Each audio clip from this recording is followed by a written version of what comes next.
6 वाजता आम्ही माझ्या धीराला फोन लावले, त्यांना थोडं कारखान्यात जाऊन बघून या म्हटले, आहे ती का कामावरती. मग त्यांनी म्हटले दोन्ही गाड्या तिथंच आहे ती. मग अशील म्हणून आतमध्ये वॉचमॅनला विचार म्हटले की त्यांनी आतमध्ये गेले, ती नाही या म्हणून त्यांनी परत आले. ती नंतर आणि थोडं उशीर त्यांना फोन आला, तुमच्या भाऊ इथंच आहे ती म्हणून, असं गळफास घेतले ती म्हणून त्यांनी सांगितले. ती मग आमचे दीर फोन लावून आम्हाला सांगितले ती असं कारखान्यात असं का केलं आहे म्हणून. मग मी सांगितलं असं मुनींसोबत किरकिरी झालेला आहे म्हणून. सोबत माझी 4 वर्षाची मुलगी आहे. काय वाटतं तुम्हाला, काय झालं? काम नाही दिलं ती म्हणून एवढंच म्हटले. ती मला 2 महिने झालं सांगत आहे ती, त्यांनी मला कामच दिली ती. त्यांनी माझ्याशी किरकिरी करायला लागले. ती मी पण तिथंच होते कामाला, पण माझी मुलगीला घेऊन जात होते. माझी परिस्थिती नव्हती, आम्ही भाड्याने असल्यामुळं मी पण माझ्या लेकराला घेऊन जाते म्हणून असं कामाला जात होते.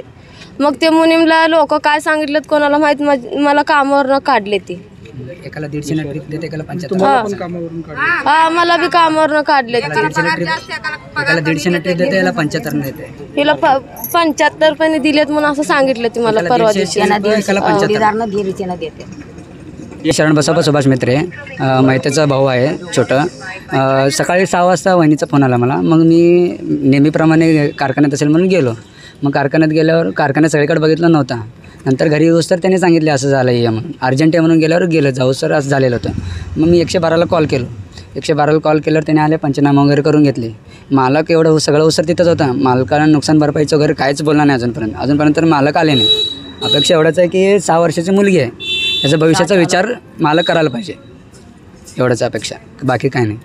या घटनेला कारणीभूत असलेलं ते मुनीम आणि मालक मुनीमवर कडक कारवाई व्हायला पाहिजे. जे आज माझा भाऊ गेलाय, उद्या असं टॉर्चर करत असं